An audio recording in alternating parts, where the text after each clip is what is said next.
नमस्कार. आपल्या सगळ्यांचं पुन्हा एकदा आठवणमध्ये स्वागत आहे. आजच्या आपल्या पाहुण्या आहेत ना, आगळ्या वेगळ्या म्हणायला हरकत नाही, मल्टी टॅलेंटेड म्हणायला हरकत नाही.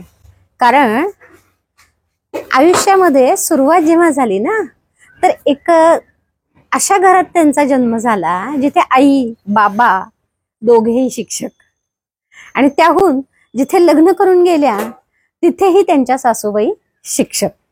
कडे त्यांचे सासरे स्वातंत्र्य सैनिक, त्या हाड वैद्य म्हणायला हरकत नाही. त्यांनी अगदी प्राण्यांचे आणि माणसांची अशी हाडं जोडलेली आहेत. त्यामुळे रक्तात आणि सासर नंतरही त्यांच्याकडे जे बाळकडू आहे ना, ते शिक्षकी बाण्याचं, आणि तेच त्यांच्या संभाषणात तुम्हाला जाणवेल. वक्तृत्व, एक उत्तम रनर होत्या. अनेक शाळातनं वक्तृत्वामध्ये कायम त्यांचा पहिला नंबर असायचा. लोक घाबरायची, कारण ही स्पर्धा खाली म्हणजे आपल्याला बक्षीस मिळणार नाही.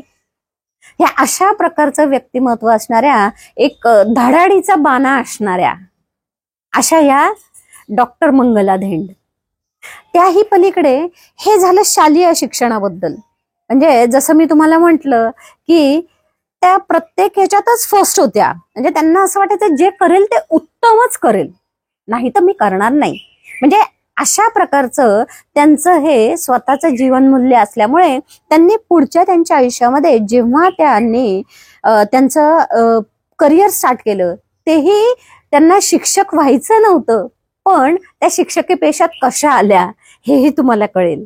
शिक्षकी पेशात आल्याच्या नंतरनं त्यांनी मुलांना घडवताना हे नक्की लक्षात ठेवलं की त्यांना आयुष्याची जीवनमूल्य कळली पाहिजेत.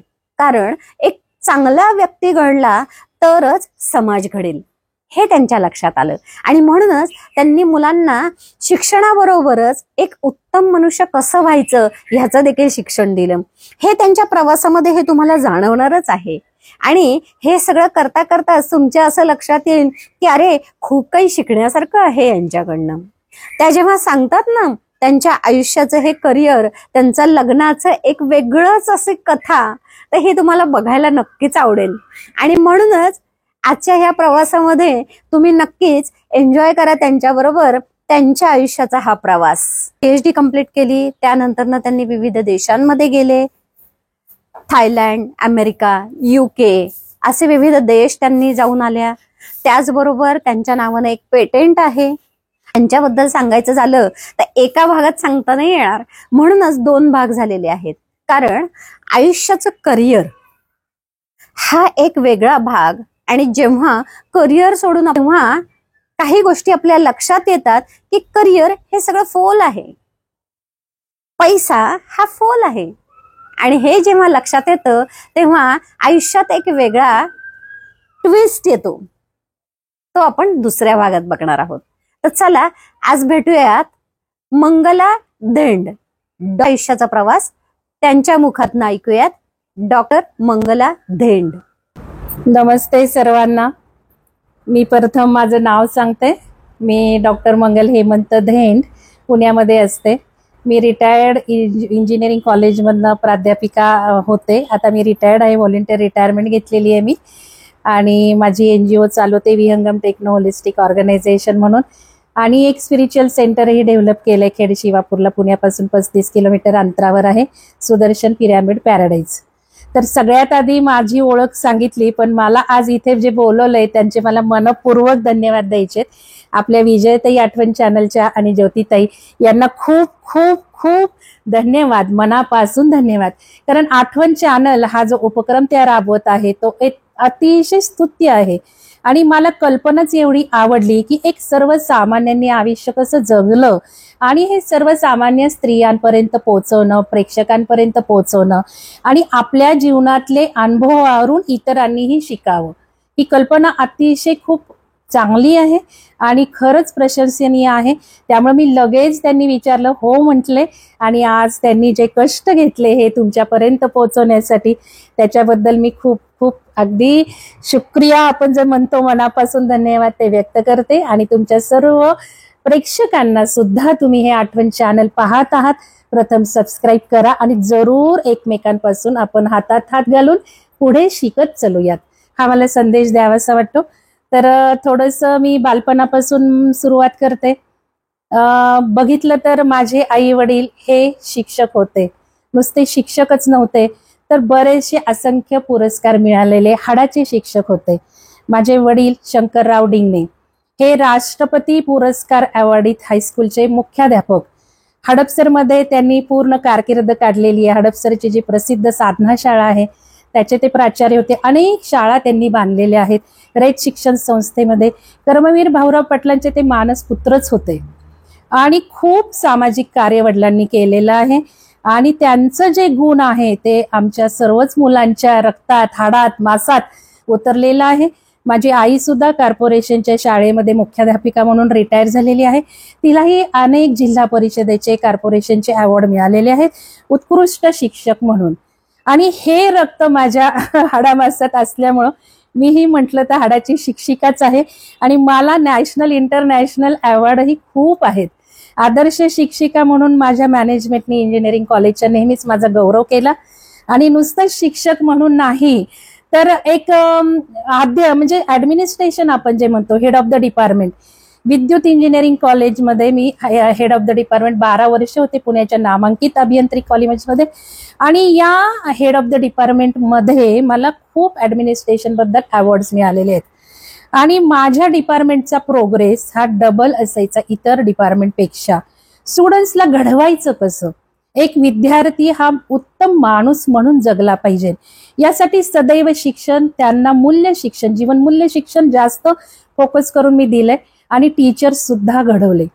आणि ह्या 30 वर्षाच्या कारकिर्दीमध्ये मला जे जे शिकायला मिळालं तेच मी आज माझ्या एनजीओतनं आणि हे जे स्पिरिच्युअल सेंटर आहे, आध्यात्मिक केंद्र आहे, त्यातून मी हे सर्वसामान्य जनांपर्यंत पोहोचवत आहे.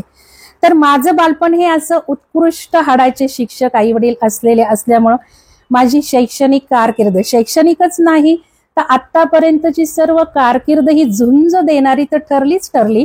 पण आपण ज्याला उत्कृष्ट क्वालिटी म्हणतो, A1 क्वालिटी, प्रत्येक ठिकाणी चमक दाखवली गेली. प्रत्येक वेळेला, प्रत्येक स्पर्धा असू देत, माझा हा 20-25 शाळांमधून नेहमी पहिला नंबर असायचा. मध्ये तर अजून मी उत्कृष्ट कामगिरी केलेली आहे. राज्य पातळीवर मी 3 वर्ष खेळत होते कबड्डी. आणि कबड्डीमध्ये सुद्धा मी खूप नाव कमवलेलं होतं. आणि कबड्डीमध्ये सुद्धा तसंच व्हायचं, मी गेले जरी की कापायचे सगळे आणि 6-7 जण मी एका वेळेला आउट करून यायचे. तर इतकं म्हणजे सगळंच उत्कृष्ट शालेय शिक्षण गेलं. 10वी मध्ये खूपच चांगलं यश मिळालं. सतत बोर्डावर माझं नाव असायचं. हे महत्वाचं नाहीये, महत्वाच्या दुसऱ्या गोष्टी आहेत. कारण आपण मार्क्स बघतो, पर्सेंटेज बघतो, नंबर बघतो, ह्याला काहीच महत्व नाही. माणूस कसा आहे, विद्यार्थी कसा घडला आहे, त्याला फार महत्व आहे. एक आठवण सांगते, शाळेची माझी आठवण. म्हणजे या गोष्टी मला गौण वाटतात पण एक उत्तेजन मिळावं म्हणून या सांगितल्या. सगळ्यात महत्वाचं म्हणजे मला खूप विचारपूर्वक सगळ्या गोष्टी करायला आवडायच्या. एकदा मला शाळेत उशीर झाला, काहीतरी 6वी-7वीत असेल, उशीर झाला. मी खरं खूप हुशार विद्यार्थी आणि नियमांना पालन करणारी होते, पण उशीर झाला. मुख्याध्यापिका कॉरिडॉरमध्ये होत्या आणि त्यावेळेला अशी प्रथा होती की 10 पैसे त्या लेट कमिंगचे फाईन म्हणून डब्यात टाकायचे. मला म्हटल्या मुख्याध्यापिका, आता तू आज लेट झाली आहे पण तुला पण शिक्षा मला द्यावीच लागणार आहे, चुकून का होईना काही झालं असेल, पैसे तू टाक.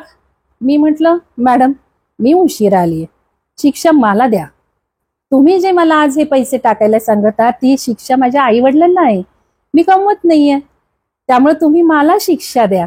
आणि खरोखर म्हणजे मुख्याध्यापिका मॅडमनी एवढा विचार केला आणि त्या दिवसापासून शाळेचा नियम बदलला. आणि मला त्यांनी विचारलं, तू काय करणार मग सांग, तुला कशी शिक्षा होईल. मी म्हटलं, मी एवढं मोठं ग्राउंड होतं, मी या मोठ्या ग्राउंडला वेढे मारते, तुम्ही मला सांगा किती मारू. कारण रनर तर मी होतेच होते. रनर होते, ऍथलेटिक होते, गोळाफेक, भालाफेक सगळ्यात चॅम्पियन होते मी. RSP मध्ये होते, कबड्डीमध्ये होते आणि रनिंग मध्ये सुद्धा खूप 100 मीटर 400 मीटर मध्ये मी प्रावीण्य मिळवलेलं होतं. तर मला त्यांनी 3 राऊंड मारायला सांगितले आणि मी मारले, पण त्या दिवसापासून शाळेचा नियम बदलला. तर अशी मी होते. जे काही वक्तृत्व करायचे ते सर्व गुण अंगात बाळगले होते. लोकमान्य टिळकांचे म्हणा, कर्मवीर भाऊराव पाटलांचे म्हणा, कमवा आणि शिका वगैरे. नंतर ज्या वेळेला 12वीला मी सायन्सला गेले, मला खरं डॉक्टर व्हायचं होतं. आता मी तशी डॉक्टर नाही झाले, पण अशी झाले. माझे वडील म्हणाले, अगं आपल्यामध्ये असं कोणी बाहेर जाऊन शिकलंय का? तू प्रोफेसर हो, BSc हो, प्रोफेसर हो, मी तुला प्रोफेसर नवरा मिळवून देतो. मी म्हटलं नको नको, मला टेक्निकलच काहीतरी शिकायचंय, मी जाते. आणि मी कराडला जाऊन राहायला लागले. वडिलांनी सांगितलं, आता तुझ्या निर्णयाने तू बाहेर पडतीये, तर मला काही अडचणी सांगायच्या नाहीत, तुझं तू सर्व सांभाळायचं. आणि अशा पद्धतीने मी गेले. पण त्यावेळेला जाण्याच्या आधी माझ्या वडिलांनी, भारती विद्यापीठ होतं आणि माझ्या वडिलांची पूर्ण मैत्री होती, पूर्ण पतंगराव कदमांशी वगैरे. त्यांनी पुस्तकही लिहिले पतंगराव कदमांवर. माझ्या वडिलांनी मित्रच होते, कारण साधना शाळेतच होते ते. आणि पहिली देणगी माझ्या वडिलांचीच आहे भारती विद्यापीठाला सुद्धा. तर पप्पा, माझ्या पायावर मला काही करायचंय, तुमच्या ओळखीने मला ही ऍडमिशन मिळते ती नको, माझ्या मार्कांवर, माझ्या पायावर मला जे करता येईल ते मी माझ्या पायावर करणार, माझ्या जीवावर मी करणार. आणि मी ते नाकारली ऑफर. नाही, मला तुमच्या ओळखीने आणि हे अशी नको, मला भले नोकरीही मिळेल. केमिकल इंजिनिअरिंगला मला सीट मिळत होतं, पण मी ते नाकारलं आणि डिप्लोमा इलेक्ट्रिकल इंजिनिअरिंगला मी माझ्या स्वतःच्या क्रेडेन्शियलवर घेतलं. तर अशी बाणेदारच होते मी. आणि मला असंच वाटतं की प्रत्येकाने जर आयुष्यात असं वागलं, स्वतःला जेवढं करता येतं स्वतःच्या कर्तृत्वावर, स्वतःच्या पायावर, तर नक्कीच आयुष्य चांगलं घडतं. कारण आज आपण इकडं तिकडं बघतो, सगळेजण मला हे देतील का, वडील मला प्रायव्हेटला घालतील का, डोनेशन देतील का, असे मुलांच्या अपेक्षा असतात. तर ह्याच्यामध्ये आपण थोडंसं जर असं लाईफ गेलं ना, तर आपल्याला पुढचं आयुष्य खूप चांगलं मिळतं. कारण कधी ना कधी तरी कष्ट करावे लागतात. आणि आधीच्या जर जीवनात लहान वयात जर आपण कष्ट घेतले, तर पुढचं जीवन अगदी विनासायास जातं, असं मला म्हणायचंय. मग वडिलांनी सांगितलं, नाही, तुला डिग्री केलीच पाहिजे, नुसत्या डिप्लोमावर थांबायचं नाही. म्हणून मग मी पूर्णपणे ती डिग्री केली. त्यानंतर आलं लग्नाचा प्रसंग. मला सगळ्यांना संदेश हाच द्यायचा आहे माझ्या लग्नाच्या स्टोरीवरून, की लग्न ज्या वेळेला ठरवायचं होतं त्यावेळेला माझं हे बॅकग्राऊंड, एज्युकेशनल बॅकग्राऊंड खूप चांगली होती. मला त्यावेळेला किर्लोस्कर न्यूमॅटिक्सला नोकरी होती, 2,500 रुपये पगार होता त्या काळात. आणि एकच इच्छा होती की आता हे प्रोफेसर, शिक्षक कुटुंब आहे, तर नवरा मात्र शिक्षक नको. पण आयुष्य हे काही आयुष्य आपण काही स्वीकारावं लागतं, तिथे आपल्याला उपाय नसतो. कारण स्थळं ज्या वेळेला यायला लागली त्यावेळेला मी शिक्षक नको असं करून बरेच स्थळं नाकारली. आणि ज्यावेळेला माझ्या मिस्टरांचं स्थळ आलं, ते नगरला विखे पाटीलमध्ये इंजिनिअरिंग कॉलेजमध्ये प्राध्यापकच म्हणून काम करत होते, मेकॅनिकल इंजिनियर होते आणि MBA झालं होतं त्यांचं. आणि ज्या वेळेला ते स्थळ आलं, असं चिठ्ठीवर त्यांनी त्यांचं एज्युकेशन लिहिलं होतं.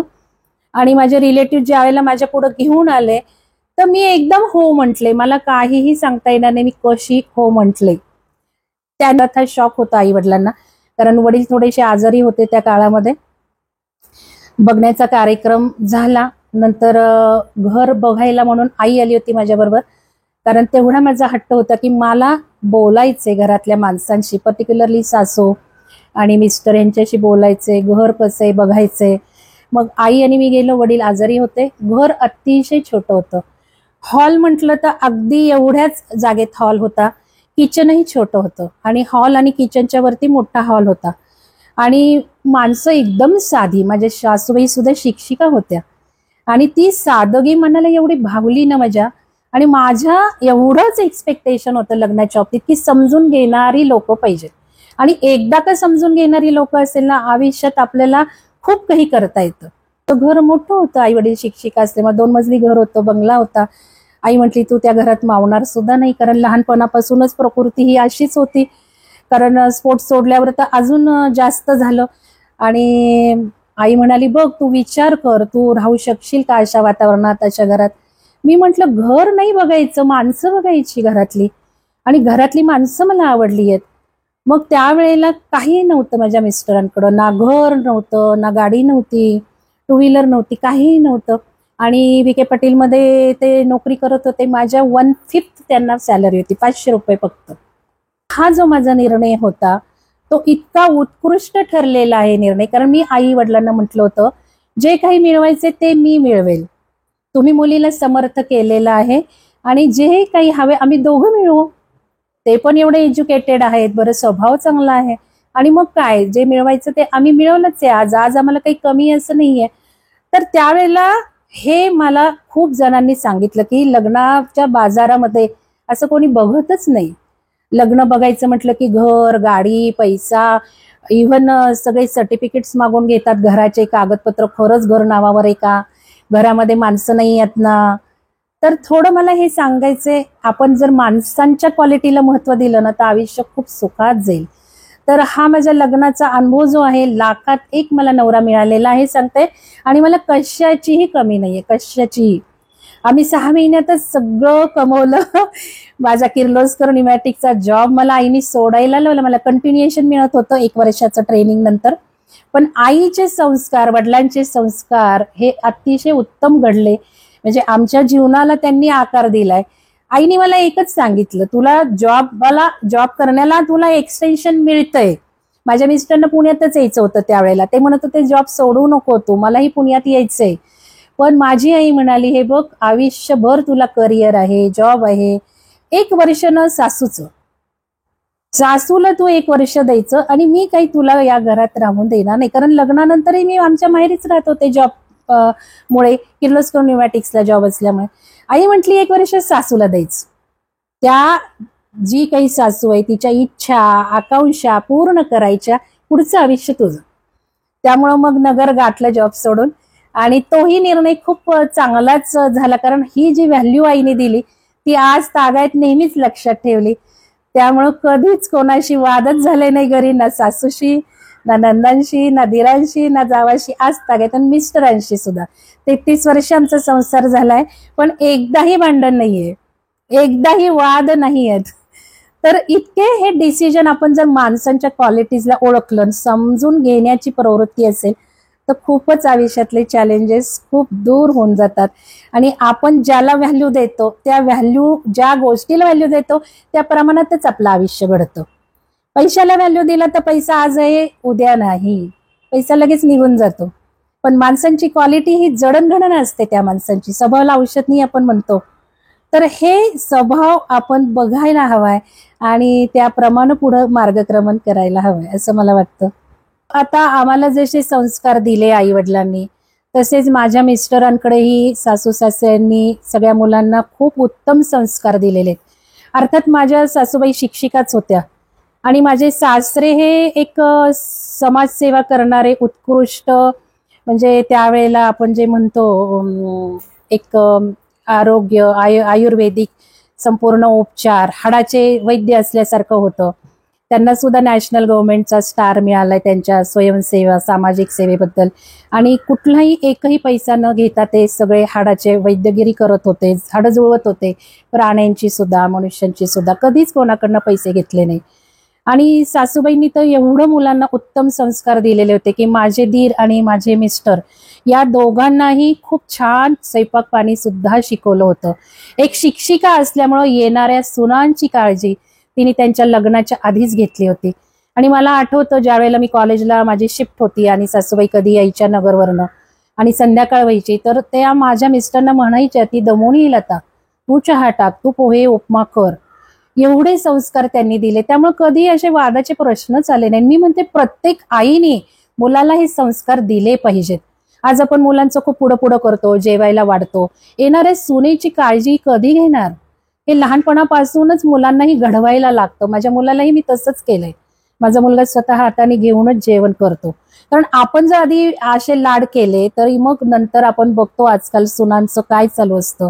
आज सुनाही जॉब करतात, त्यावेळेला खूप नंतर मिस्टरांना त्यांच्या करावं लागतं, मुलांना करावं लागतं. तर एका स्त्रीनीच हा विचार केला पाहिजे. आणि माझं सासूबाईंचं नातं इतकं सुंदर होतं ना, मग सासूबाई माझ्या वडिलांना म्हटल्या, मी तुमच्या मुलीला 101% मार्क दिलेले आहेत, भन्नाट भानू आहे तुमची मुलगी, काय तुम्ही तिला शिकवलं नाही, सर्व गुण संपन्न, स्वयंपाकात उत्तम, शिक्षणात उत्तम. आणि माझ्या सासूबाईंनी जे माझं कौतुक केलं ना ते आज कोणी केलेलं नाहीये आज तागायत. म्हणजे दरवेळेला मला काही कॉलेजमध्ये मिळायचेच नेहमी अवॉर्ड्स, काहीतरी माझं असायचंच. प्रत्येक वेळेला सासूबाईंनी मला श्रीफळ हातात देऊन, शाल देऊन, प्रसंगी गुच्छ देऊन माझं तोंड भरून कौतुक केलेलं आहे. आणि एक मोरल सपोर्ट माझा गेल्यासारखा झाला त्या जेव्हा गेल्या त्यावेळेला. कारण एक माझं मन मी त्यांच्याजवळ व्यक्त करायची. कारण आमचं लग्न झाल्यानंतर मी सासूबाईंना फिरवायलाही न्यायचे. आम्ही कुठं जायचो फिरायला, गणपतीपुळे म्हणा, इकडं तिकडं, नाटक. आज आपण बघतो नवीन लग्न झालेले फक्त दोघं बाहेर पडतात. आम्ही कधी तसं केलं नाही. सासूबाईंना सुद्धा घेऊन जायचो आम्ही.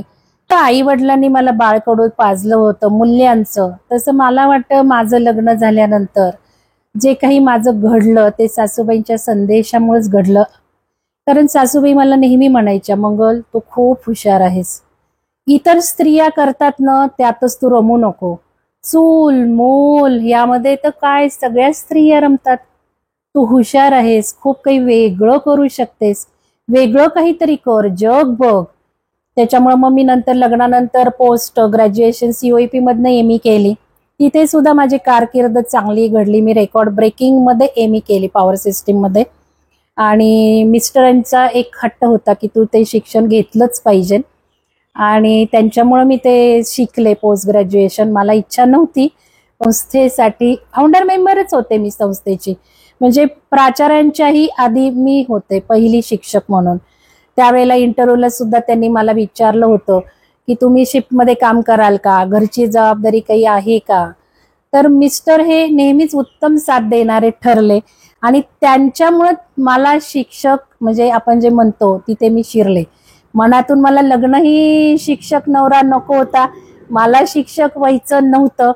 पण नंतर मिस्टरांनी समजून सांगितलं की हे फील्ड चांगलं आहे, एक तात्पुरतं म्हणून तू सुरू कर. माझं सिलेक्शन झालं. डायरेक्ट त्यांनी मला ऑर्डर दिली. ती ऑर्डर दिली स्केलवर. अर्थात त्यावेळेला फक्त प्रायव्हेट कॉलेज 1-2 होती. स्केलवर कोणाला ऑर्डर मिळत नव्हती घडवण्यासाठी, डिपार्टमेंट लॅबोरेटरीज वगैरे घडवण्यासाठी.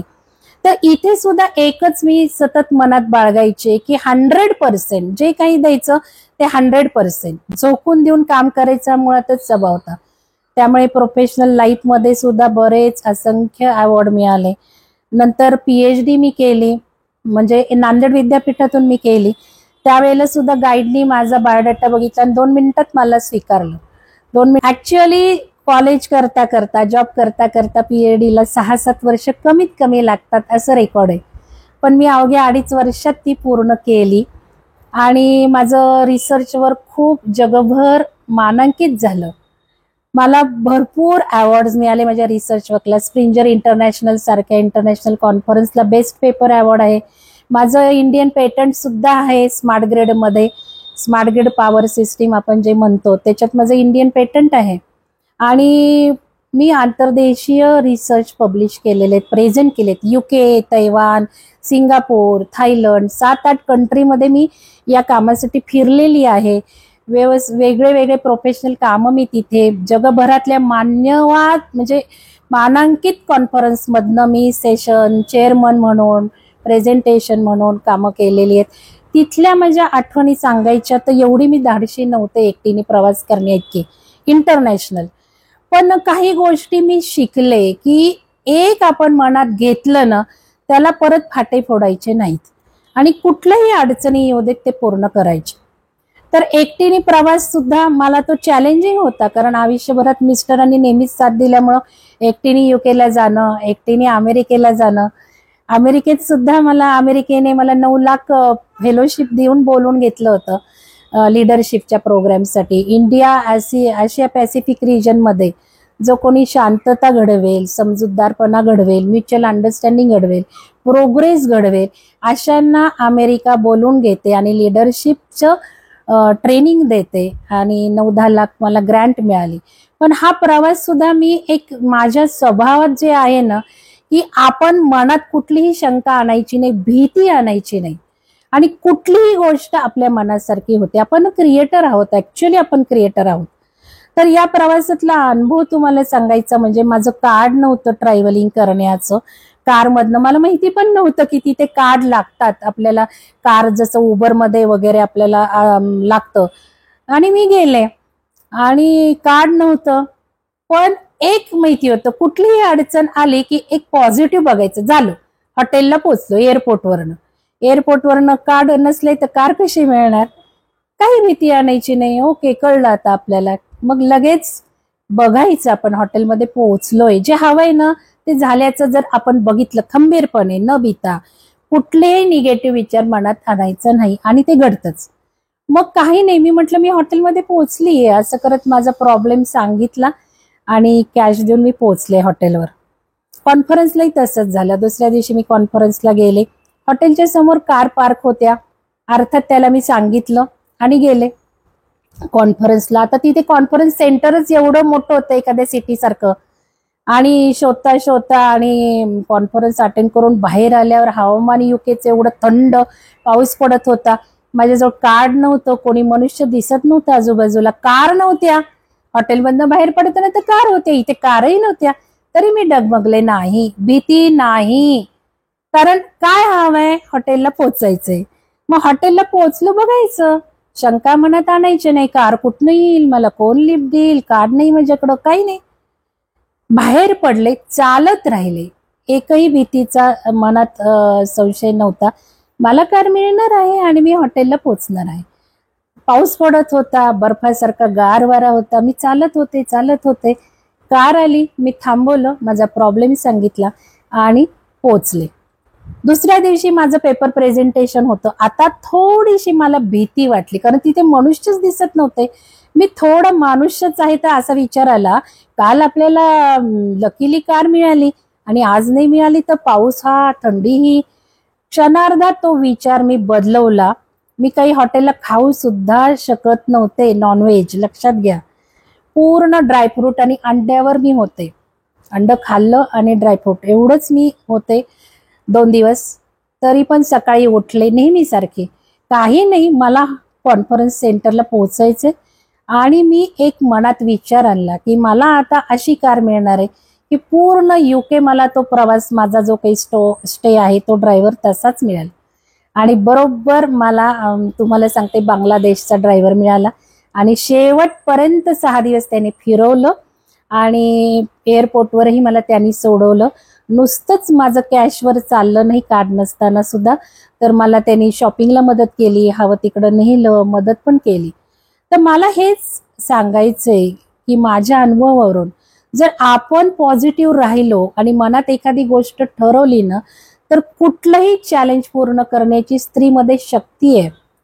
इकडचं जग तिकडं होऊ शकणारी शक्ती स्त्रीमध्ये, कारण स्त्री क्रिएटर आहे. आणि या ज्या गोष्टी मी शिकले ना, म्हणजे मी कुठंही एकटीने प्रवास न करणारी, मी युके केला, नंतर अमेरिका पण केला. अमेरिका तर मी तुम्हाला सांगते, 3-4 फ्लाईट येताना मी एकटीने बदलल्या. 4 बॅगा होत्या माझ्याकडे.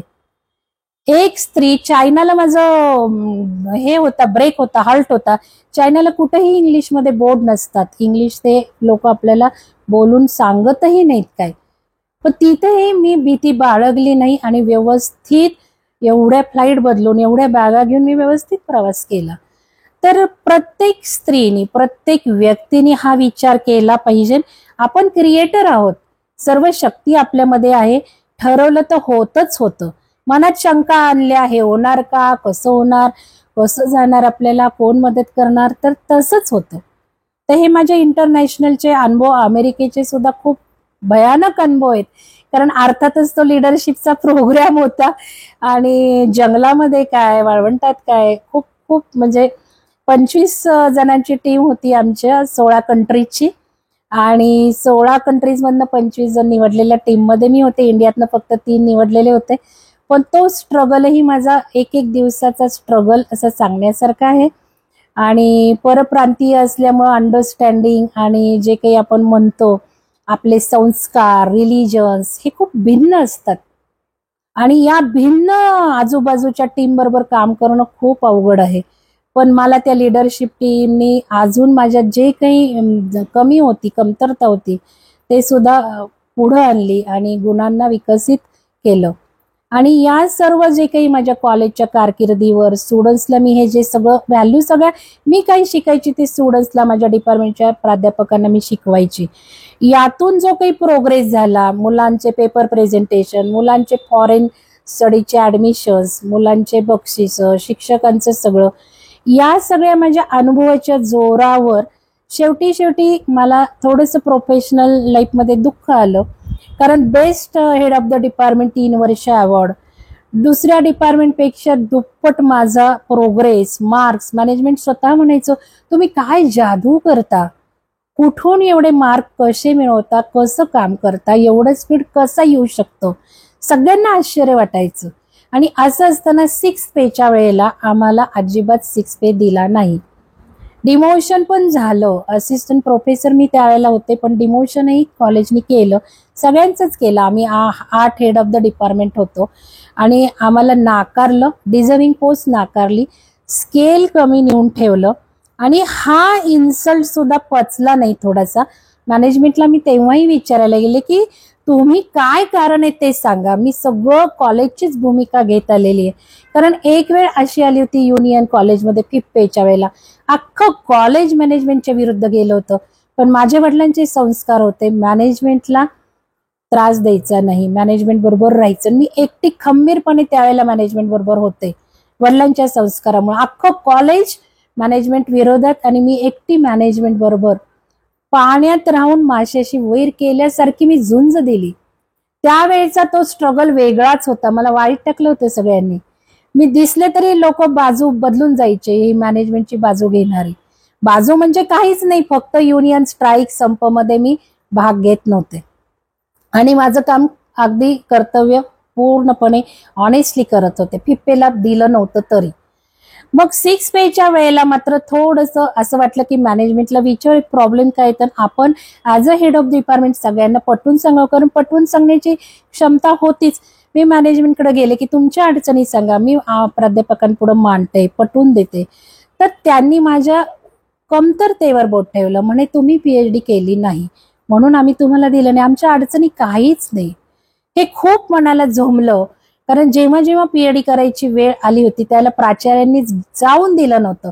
मला IIT पवईमध्ये सुद्धा ऍडमिशन मिळाली होती पवईला, पण त्यावेळेच्या प्राचार्यांनी सांगितलं तुमचं काम करणार कोण, फाउंडर मेंबर, सगळं लॅब डेव्हलपमेंट, त्यांनी दिली नव्हती परमिशन. आणि अर्थात कॉलेजच्या डिपार्टमेंटचा प्रोग्रेस बघूनच PhD केले नव्हते. कारण PhD म्हणजे फक्त स्वतःची उन्नती, वाईल डिपार्टमेंटचा प्रोग्रेस करण्यावर फोकस दिला होता. आणि त्याच मॅनेजमेंटनी माझ्या कमतरतेवर बोट ठेवलं. हे मला थोडंसं सहन झालं नाही की ज्यासाठी आपण स्ट्रगल केला, झंझावात केला, रक्ताचं पाणी पाणी केलं, स्वतःचा कधी स्वार्थ न बघता दिलं कॉलेजला आउटपुट, PhDला यांनीच पाठवलं नाही, बोट ते त्याच्यावरच दाखवत आहेत. मग हे मात्र सहन करता आलं नाही, दुःख आयुष्यात आलं. आणि मग मात्र हे पचवता नाही आलं. एक दिवस मी विपश्यना गाठली इगतपुरीला, कारण आपल्याला माहिती आहे की बुद्धाने दुःख हरणाचा मंत्र दिलाय. आणि विपश्यनेला असंच कोणीतरी सांगितलं होतं की आता या मनस्थितीतनं बाहेर पडायचं. गेले